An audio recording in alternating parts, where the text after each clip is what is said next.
저는 오늘 여러분과 함께 에베소서 5장 15절에서부터 21절까지의 말씀을 통해서 변화와 성숙이라는 제목을 통해 하나님의 은혜를 나누고자 합니다. 이어령 씨의 아들이여 이 사나를 이란 책에 이런 재미있는 이야기가 있습니다. 옛날 어느 시골에 수염을 길게 가꾸고 다니는 할아버지가 한 분 계셨습니다. 그런데 그 동네에 사는 꼬마아이 하나가 할아버지를 볼 때마다 궁금한 점이 하나 있었습니다. 그래서 어느 날 할아버지를 만나자 이렇게 물었습니다. 할아버지는 밤에 주무실 때 그 수염을 이불 속에 넣고 주무십니까? 아니면 끄집어내 놓고 주무십니까?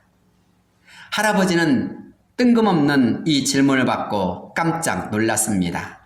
한 번도 생각해 보지 않았던 질문을 이 아이가 갑자기 질문하자 당황한 것입니다.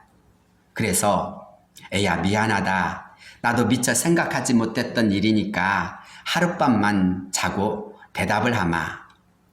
그리하여 그날 밤 할아버지는 수염을 붙들고 씨름을 하기 시작합니다. 수염을 이불 속에 넣고 자려니까 답답하고 꺼내놓고 자려니까 뭔가 이상하고 그래서 밤새도록 잠을 못 잤다라는 이야기입니다. 30년 동안 달고 다닌 수염이었지만 수염을 어떻게 하고 자야 할까? 이것을 의식하면서 자려니까 너무 불편하고 잘 모르겠다라는 것입니다.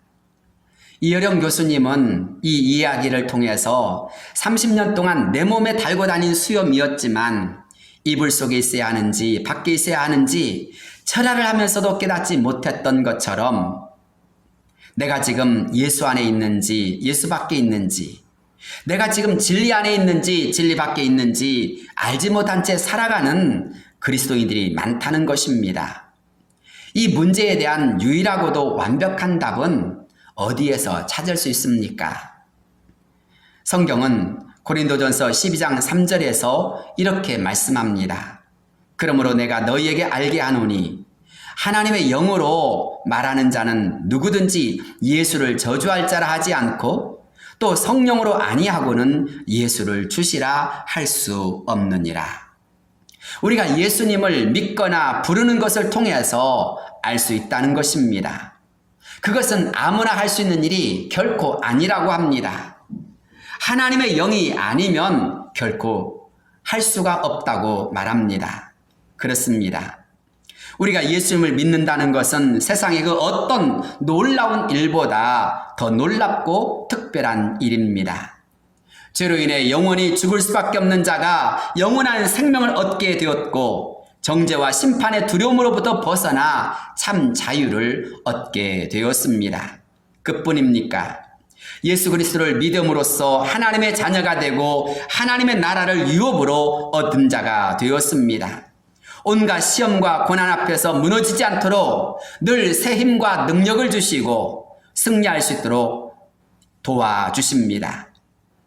하나님의 영이자 거룩한 영이신 성령을 통해서 우리의 연약함을 도와주시고 우리를 진리 가운데로 인도해 주십니다. 그런데 이렇게 놀라운 은혜와 사랑을 받고 있음에도 불구하고 그것을 온전히 깨닫거나 기뻐하며 찬송하며 사는 사람들은 얼마나 될까요? 의외로 많지 않음을 보게 됩니다. 이것이 무슨 말입니까? 정말 특별하고도 감사하고 놀라운 삶을 살아가면 당연히 기뻐하고 즐거워하며 그 은혜 가운데 살아가야지 않겠습니까? 그런데 수많은 그리스도인들이 이런 은혜와 감격을 놓친 채 살아가는 경우가 너무 많다는 것입니다. 그것이 무엇 때문일까요? 하나는 너무 익숙해진 나머지 무감각 또는 둔감해졌기 때문입니다. 맛있는 것을 계속 먹다 보면 어느 순간 맛있는 것을 먹어도 맛있는 것인지 잘 모르는 것처럼 처음엔 분명 고맙고 정말 감사한 일이었는데 어느 순간 그것에 익숙해지다 보니까 감사를 잃어버리고 그만 적응해버린 것입니다. 제가 아는 분 중에 출판단지에서 출판사를 경영하고 계시는 분이 있습니다. 그분의 이야기입니다만 그분이 어떤 모임을 갖고 있었는데 자주 식사를 하게 되었습니다. 그런데 그 모임이 끝나고 식사를 하게 되면 그때마다 자신이 식사비를 계산했습니다. 그런데 언제부턴가 이분이 식사 계산을 하는 것이 당연하다는 듯이 사람들이 그것을 받아들이거나 아예 처음부터 계산서는 그분에게 내밀면서 나중에는 점점 더 비싸고 고급진 식당으로만 가더라는 것입니다. 그러자 어느 순간 사람들이 자신을 지갑으로 생각하는 것 같아서 그 모임의 사람들이 점점 싫어지더라라는 것이었습니다. 또 하나는 당연하게 여기기 때문입니다. 심순덕 시인의 엄마는 그래도 되는 줄 알았습니다라는 글이 있습니다. 엄마는 그래도 되는 줄 알았습니다. 하루 종일 밭에서 죽어라 힘들게 일해도 엄마는 그래도 되는 줄 알았습니다. 찬밥 한 덩이 대충 부뚜막에 앉아 점심을 때워도 엄마는 그래도 되는 줄 알았습니다. 한겨울 냇물에 맨손으로 빨래를 방망이질 해도 엄마는 그래도 되는 줄 알았습니다. 배부르다, 생각 없다, 식구들 다 먹이고 굶어도 엄마는 그래도 되는 줄 알았습니다. 발 뒤꿈치 다해져 이불이 소리를 내도 엄마는 그래도 되는 줄 알았습니다. 손톱이 깎을 수조차 없이 닳고 문드러져도 엄마는 그래도 되는 줄 알았습니다. 아버지가 화내고 자식들이 속 썩여도 전혀 끄떡없는 엄마는 그래도 되는 줄 알았습니다. 외할머니 보고 싶다. 외할머니 보고 싶다. 외할머니 보고 싶다. 그것이 그냥 넋두리인 줄만. 한밤중 자다 깨어 방구석에 한없이 소리 죽여 울던 엄마를 본 후론 엄마는 그러면 안 되는 것이었습니다. 그렇습니다. 세상에 당연한 것은 없습니다. 그래도 되는 것은 없습니다. 우린 흔히 배은 망덕이란 말을 합니다. 또 그런 말이 나올 정도로 은혜를 원수로 갚는 사람들이 있기도 합니다. 하지만 진짜로 고마움을 느끼면 어떻게 될까요? 인격과 삶의 변화가 나타날 것입니다. 이태리의 성 프란체스코의 수도원의 수녀였던 안제라는 수녀가 이런 말을 했습니다. 성령이 어떤 사람의 영혼에 부어지면 성령은 그 사람의 외양도 완전히 정숙하게 한다. 이 일이 그에게 일어나지 않는다면 그것은 거짓일 뿐이다. 그렇습니다. 우리가 성령으로 말미암아 예수님을 구주로 믿고 고백하고 진심으로 섬기면 반드시 신앙에 있어서 내적인 외적인 변화와 성숙의 역사가 일어나기 마련입니다. 죄인이 의인되어집니다. 도의 초보에서 장성한 믿음의 분량이 일어납니다. 당연히 인격이 변하고 삶이 변하게 마련입니다. 그것이 당연한 결과입니다. 그런데도 불구하고 어떤 상태에 딱 머물러 버린 성도가 있다면 거기에는 뭔가 문제가 있는 것 아닙니까? 당연히 성령의 충만함을 받거나 주님을 온전히 믿는다면 뭔가 변화와 성숙이 일어나야 하지 않겠습니까? 정말 하나님이 기뻐하시는 변화와 성숙은 어떤 모습입니까? 첫째로 죄를 싫어하고 거룩함을 사모하는 역사입니다. 거룩은 하나님의 속성이자 하나님 나라의 백성들에게 요구하신 하나님의 명령입니다. 하나님은 레위기 19장 1절 2절 말씀을 통해서 이렇게 말씀하십니다. 여호와께서 모세에게 말씀하여 이르시되 너는 이스라엘 자손의 온 회중에게 말하여 이르라. 너희는 거룩하라. 이는 여호와 나 너희 하나님이 거룩함이니라. 하나님은 이스라엘 백성들에게 다른 그 어떤 것보다 거룩할 것을 명령하시고 이것을 요구하십니다. 하나님께서 십계명과 율법을 주신 이유가 무엇 때문입니까? 거룩 때문입니다. 거룩함을 지키고 거룩함을 회복하기 위해서 성전과 제사 제도가 세워진 것이 아닙니까? 데살로니가전서 5장 16절의 말씀입니다. 항상 기뻐하라, 쉬지 말고 기도하라, 범사에 감사하라. 이것이 그리스도 예수 안에서 너희를 향하신 하나님의 뜻이니라. 여기서 사도 바울은 하나님의 뜻이 무엇인지를 분명하게 말씀합니다. 항상 기뻐하고 기도하고 감사하는 것, 그것이 곧 하나님의 뜻이라고 합니다.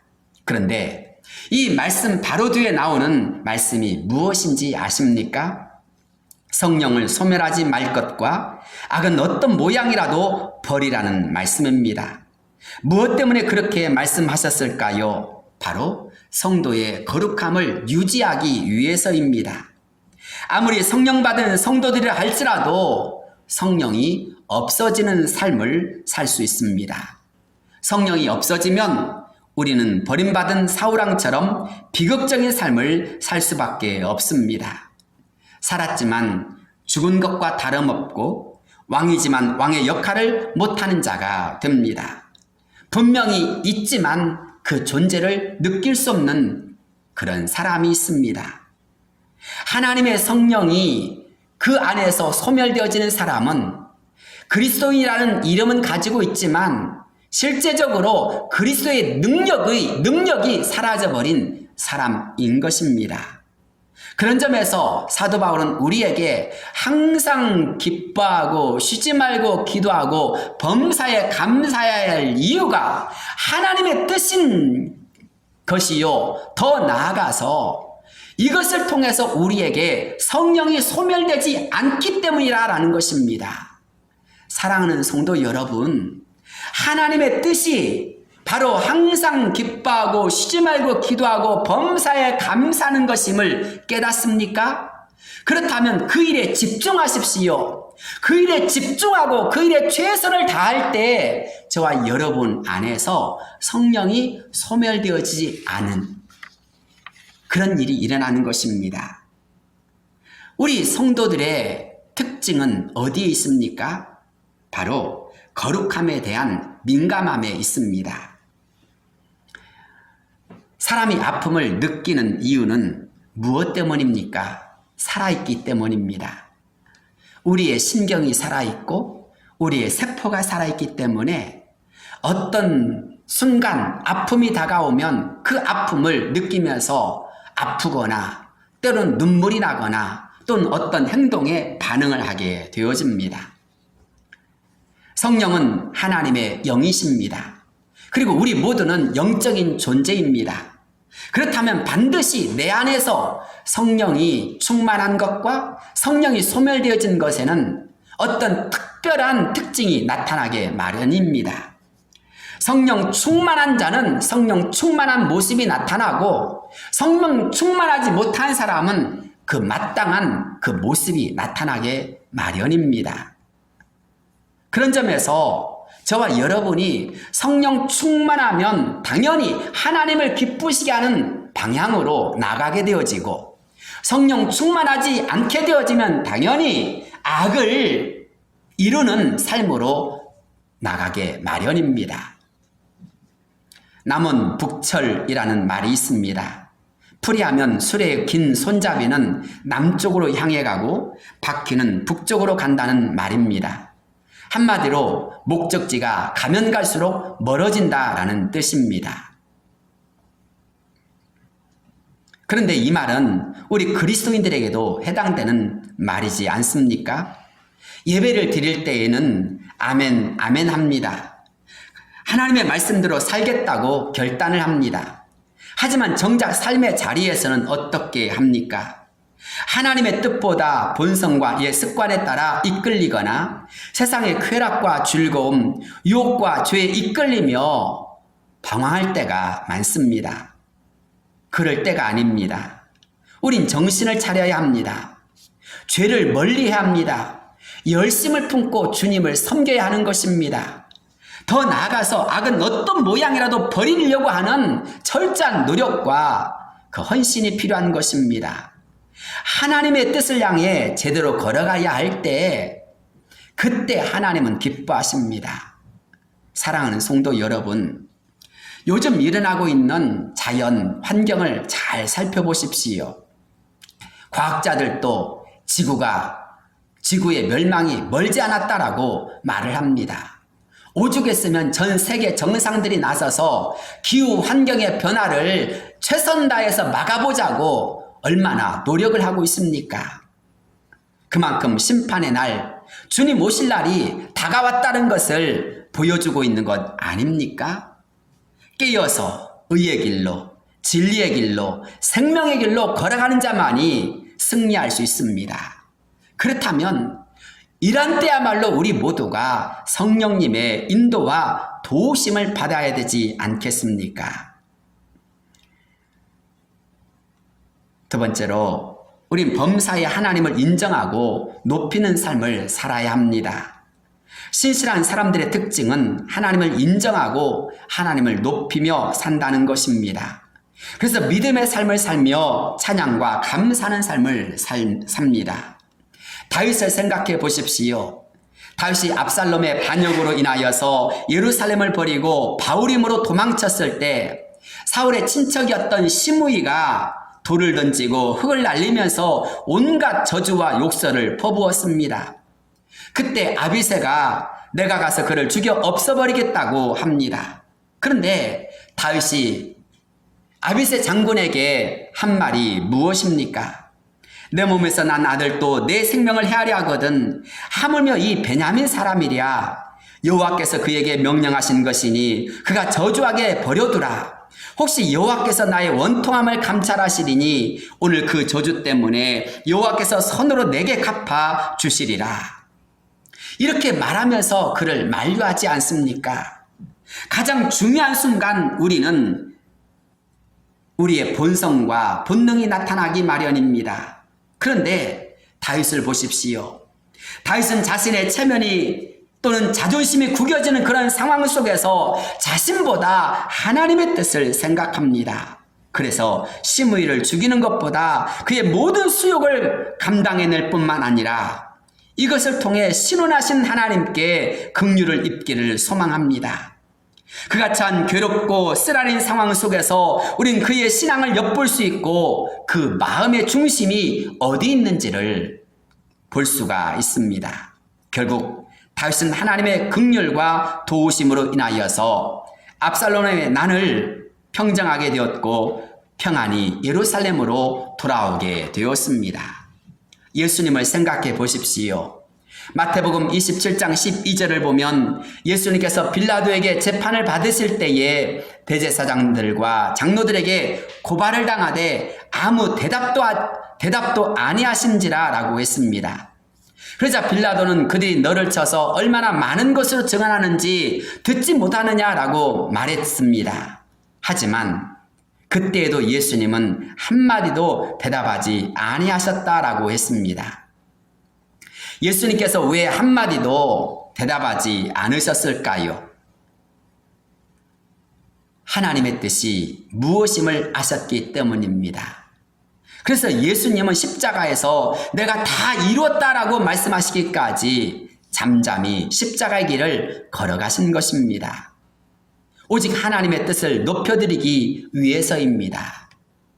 또 한편 입을 열면 자칫 내가 말하고 싶은 것을 말할 수도 있기 때문이지 않았을까라는 생각도 해봅니다. 우리는 나도 모르게 입에서 튀어나오는 말이 있을 때가 있습니다. 그래서 내가 이런 말은 하지 말아야지라고 늘 조심하며 내가 나 스스로를 경계시켰는데 어느 순간 갑자기 나도 모르는 사이에 입을 벌리자마자 그 말이 툭 튀어나와서 내 입을 얼른 부여잡으면서 이러면 안 되는데 라고 하는 때가 있지 않습니까? 너무나 고통이 극심한 때에 너무나 힘겨운 때에 예수님께서도 자신을 고발하는 사람들이나 자신을 재판하려고 하는 빌라도 앞에서 잠잠하셨다라는 것입니다.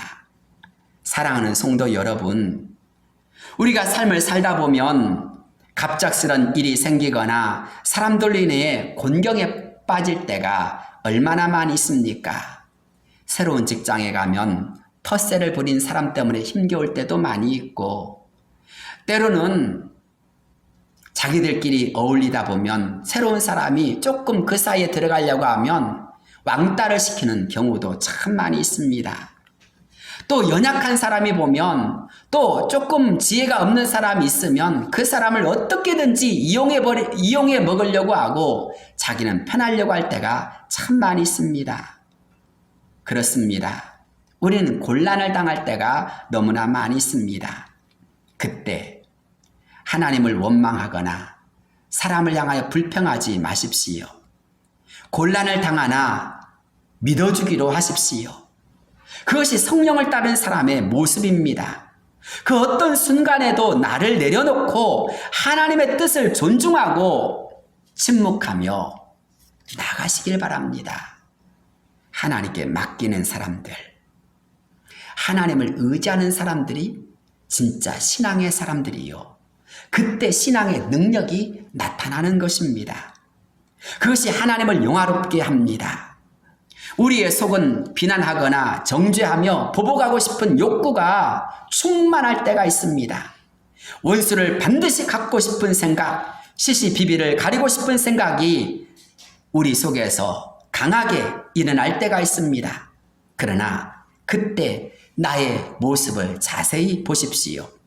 하나님은 사라지고 나의 자아로 충만한 모습을 볼 수 있습니다. 아닙니다.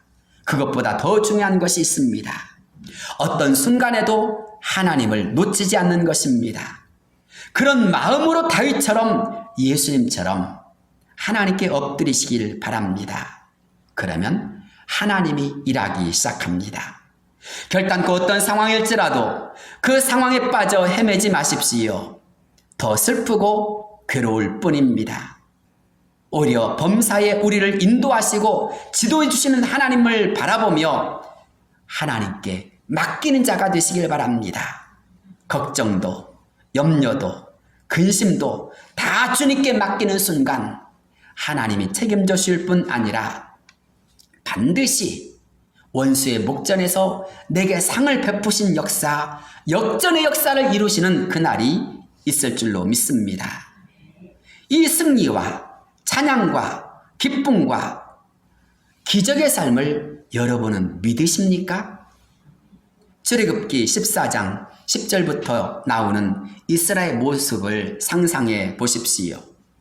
성경은 바로가 가까이 올 때에 이스라엘 자손이 눈을 들어본즉 애굽 사람들이 자기들 뒤에 이른지라. 이스라엘 자손이 심히 두려워하여 여호와께 부르짖고 그들이 또 모세에게 이르되 애굽에 매장지가 없어서 당신이 우리를 이끌어내어 이 광야에서 죽게 하느냐? 어찌하여 당신이 우리를 애굽에서 이끌어내어 우리에게 이같이 하느냐? 우리가 애굽에서 당신에게 이런 말이 이것이 아니냐? 이르기를 우리를 내버려 두라. 우리가 애굽 사람을 섬길 것이라 하지 아니하더냐? 애굽 사람을 섬기는 것이 광야에서 죽는 것보다 낫겠노라.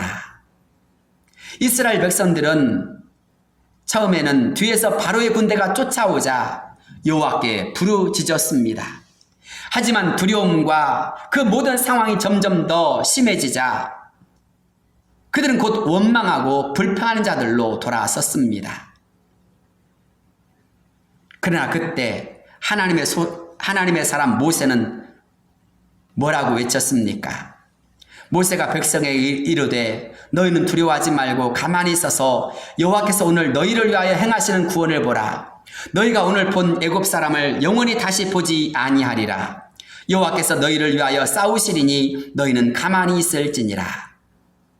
두려움이 밀려드는 순간에서도 모세는 하나님을 의지했고 하나님의 역사를 기대하며 홍해 앞에 그 자리에 우뚝 섰습니다. 그 결과 하나님은 모세를 통해 홍해 바다가 갈라지는 기적을 이루어 주셨고 이스라엘을 구원해 주셨습니다. 그리고 그날부터 이스라엘 백성들은 다시는 애굽 사람이나 바로를 보지 않게 되었습니다. 그때 출애굽의 완전한 역사가 완성된 것입니다. 이스라엘 백성들은 하나님 앞에서 춤추며 찬송하기 시작했고 미리암의 소고에 맞추어 하나님께 영광 돌리는 사람들이 되었습니다. 미리암의 노래가 무엇입니까? 너희는 여호와를 찬송하라. 그는 높고 영화로우심이요 말과 그 탄자를 바다에 던지셨음이로다. 이것이 진짜 구원의 감격이 있는 자들의 모습인 것입니다. 사랑하는 성도 여러분, 여러분은 하나님이 일하심을 믿는 자입니다. 여러분은 하나님이 구원하신 자들입니다. 여러분은 하나님이 하나님 자녀 삼으신 자들입니다. 여러분은 하나님께서 택하신 정말 사랑하고 사랑하는 자들임을 깨닫기를 바랍니다. 그렇다면 그 하나님의 사랑을 힘입어서 어떤 일 앞에서도 어떤 사람들 앞에서도 담대하게 믿음으로 전진하는 자가 되어야 하지 않겠습니까? 기뻐하면서 감사하면서 찬송하면서 걸어간 자가 되어야 하지 않겠습니까? 시와 찬송과 신령한 노래를 부르면서 하나님께 영광 돌리는 것이 마땅한 우리의 모습이지 않겠습니까? 사랑하는 성도 여러분, 왜 찬송을 잊어버리셨습니까? 왜 기쁨을 잃어버렸습니까? 왜 즐거움이 여러분의 마음에서 사라졌습니까? 다시 나를 구원하신 하나님, 나를 도우시는 하나님, 나를 인도해주는 하나님, 나의 모든 것을 사랑하신 하나님 앞에서 다시 힘을 회복하는 역사가 이루어지길 바랍니다. 즐거움이, 기쁨이, 감사가 솟아나는 역사가 일어날 때 하나님은 기뻐하심을 믿으시길 바랍니다. 셋째로, 사랑과 화목된 삶을 살게 됩니다. 하나님의 은혜는 사랑이 있습니다. 하나님께서 독생자를 보내신 것이나 우리 주님이 십자가를 지시고 죽으시고 부활하신 것도 다 저와 여러분을 구원하시기 위한 하나님의 사랑 때문입니다. 우리가 너무나 잘 알고 있는 요한복음 3장 16절 말씀입니다. 함께 외워보겠습니다. 하나님이 세상을 이처럼 사랑하사 독생자를 주셨으니 이는 그를 믿는 자마다 멸망하지 않고 영생을 얻게 하려 하심이라. 하나님이 그 아들을 세상에 보내신 것은 세상을 심판하려 하심이 아니요 그로 말미암아 세상이 구원을 받게 하려 하심이라. 그렇습니다. 하나님은 우리를 구원하시기 위하여서 그 아들 독생자를 우리에게 보내셨고 독생자를 통해서 온 세상이 구원받도록 하셨습니다. 그것이 하나님의 사랑이라고 말씀하십니다. 이것을 잘 깨달았던 사도 요한은 요한일서 4장 11절에서 이렇게 말씀합니다. 사랑하는 자들아, 하나님이 이같이 우리를 사랑하셨은즉 우리도 서로 사랑하는 것이 마땅하도다. 어느 때나 하나님을 본 사람이 없으되 만일 우리가 서로 사랑하면 하나님이 우리 안에 거하시고 그의 사랑이 우리 안에 온전히 이루어지느니라. 사랑을 받았다면 사랑하는 것이 마땅하다고 말씀합니다. 또 우리가 서로 사랑할 때 하나님이 우리 안에서 거하실 뿐만 아니라 그의 사랑이 온전히 이루어진다고 말씀했습니다. 사랑이 온전히 이루어지면 심판날에도 담대함을 갖게 됩니다. 그래서 사랑 안에는 두려움이 없고 온전한 사랑은 두려움을 내쫓는다고 말씀한 것입니다. 하지만 누군가를 미워하게 되면 어떻게 됩니까? 요한복음 4장 20절에는 누구든지 하나님을 사랑하노라 하고 그 형제를 미워하면 이는 거짓말하는 자니 보는 바 그 형제를 사랑하지 아니한 자는 보지 못하는 바 하나님을 사랑할 수 없느니라 라고 했습니다. 3년 전 내전을 피해 제주도에 도착한 예멘 난민 500여 명이 난민 신청을 한 적이 있었습니다. 그때 이슬람 IS가 섞여 있다, 무슬림은 나라를 혼란스럽게 한다라는 가짜 뉴스와 함께 반대를 외치는 청원 신청도 70만 명 이상이 되었다고 하였습니다. 나라가 먼저다라는 그럴듯한 구호를 외치면서 이웃을 내친 것입니다. 그리고 이 일에 수많은 교회가 앞장섰다라는 것입니다. 애국적이 애국적인 우리가 아닌 이기적인 우리로 전락했던 것입니다. 개인주의적이고 이기적인 마음이 변할 때 공동체가 보이고 사람이 보이는 것입니다. 콩 한 조각이라도 나눠 먹는다는 우리 속담이 있듯이 사랑하면 나눔이 있고 배려가 있고 섬김과 희생이 나타나기 마련입니다. 당연히 그런 공동체에는 화목하고 화평케 되는 역사가 있지 않겠습니까? 사도 바울은 골로새 교회를 향해 이렇게 당부했습니다. 그러므로 너희는 하나님이 택하사 거룩하고 사랑받는 자처럼 긍휼과 자비와 겸손과 온유와 오래 참음을 옷 입고 누가 누구에게 불만이 있거든 서로 용납하여 피차 용서하되 주께서 너희를 용서하신 것 같이 너희도 그리하고 이 모든 것 위에 사랑을 더하라. 이는 온전하게 매는 띠니라. 함께 식사를 하고 교제를 하는 것도 매우 중요합니다. 그러나 사랑 안에서 진심으로 하나 되지 못하면 그 공동체는 오래갈 수 없습니다. 잠언 15장 17절 채소를 먹으며 서로 사랑하는 것이 살찐 소를 먹으며 서로 미워하는 것보다 나으니라 라는 말씀처럼 채소를 먹을지라도 사랑하는 것이 중요합니다.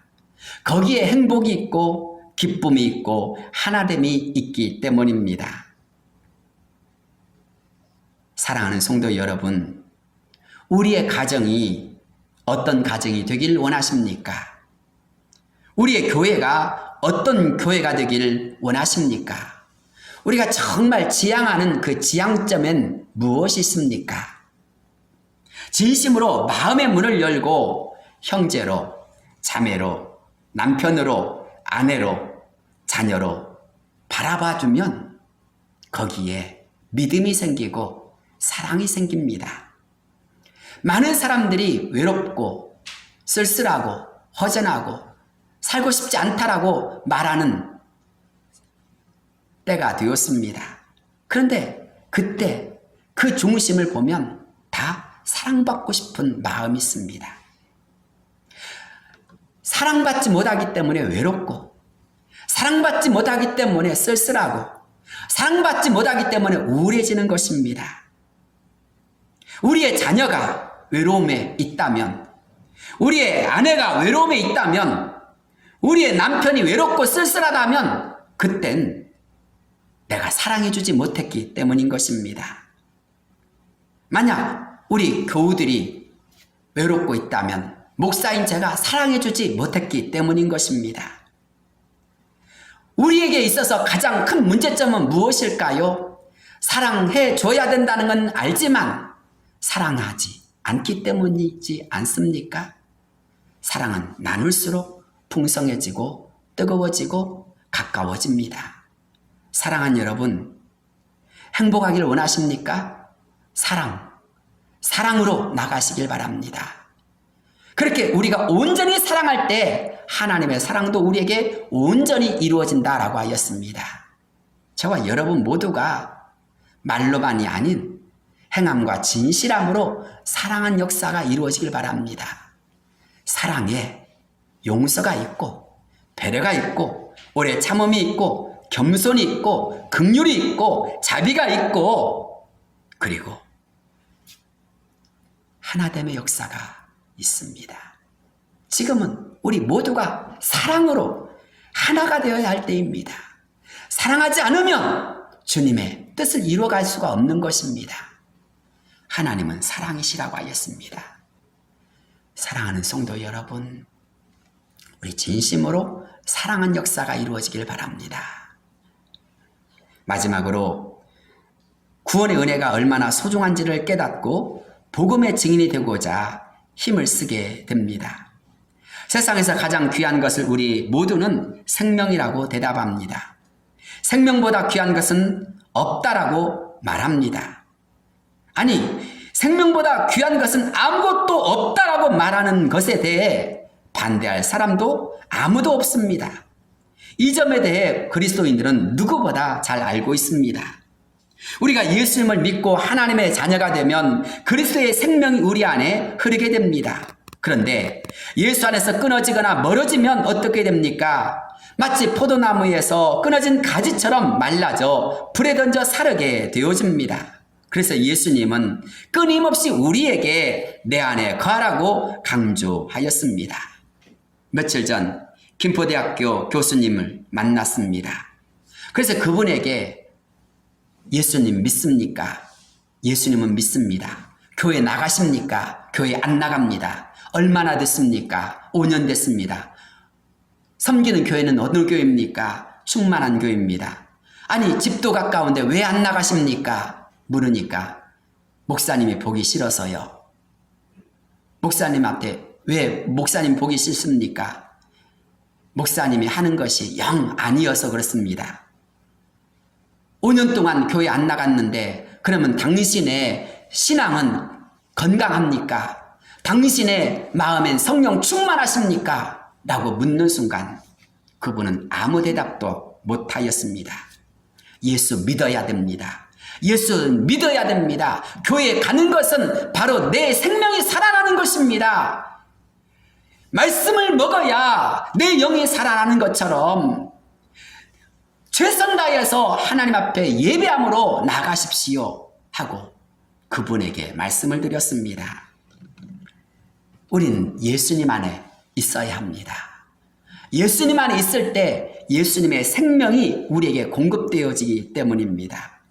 우린 예수님으로 말미암아 구원을 받았습니다. 그리고 생명의 풍성한 은혜를 누리게 됩니다. 그것은 하나님이 우리에게 주신 은혜이자 선물입니다. 그런데 한편으로 우린 웅덩이처럼 그 물을 내 안에만 가둬두려고 할 때가 많습니다. 그래서 물이 내 안에만 넘치길 원하고 나만 마시길 원합니다. 그러나 흐르지 않는 웅덩이의 물은 반드시 썩게 되거나 증발할 수밖에 없습니다. 오히려 샘물처럼 솟아나야 하고 흘러가야 합니다. 구원의 기쁨이 우리 안에서 솟아나야 하고 그 구원의 소중함을 이웃과 친구와 만나는 모든 사람들에게 전할 수 있어야 합니다. 하지만 우린 침묵할 때가 많고 아무것도 하지 않으려고 하거나 피할 때가 많습니다. 때론 의도적으로 내가 그리스도인 것을 감추려 하거나 벙어리가 되어 버리는 경우도 있습니다. 그러나 우리는 깨달아야 합니다. 우리 모두는 은혜로 구원을 받았습니다. 이것은 정말 기쁘고 감사한 일입니다. 그렇다면 내 영혼이 귀하고 내가 귀하듯이 내 옆에 있는 사람도 귀한 것을 깨달아야 합니다. 아니 더 나아가 내가 가장 사랑하고 소중히 여기는 사람에게 복음을 전할 수 있어야 합니다. 그 영혼을 내버려 두거나 아무 말도 하지 않는 것은 내가 그 사람에게 무관심하다는, 사랑하지 않는다는 반증인 것입니다.